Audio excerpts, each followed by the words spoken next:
Nakatapos ko lang dito maglinis mga kapigi dito sa Panakan. Napakita ko lang sa yung mic namin dito. Kung ano nakalalaki. Malalaki na po yung mic namin dito.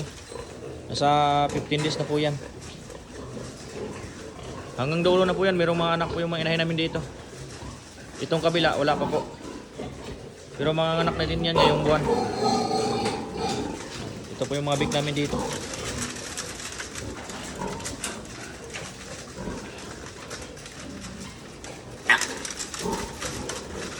Nilalamig, gawa ng bagong linis lang kasi ako.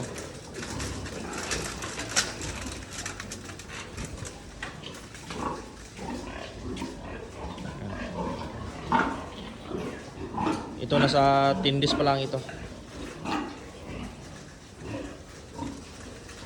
Ang dulo. Itong kabila wala pa. February din ang anak nito.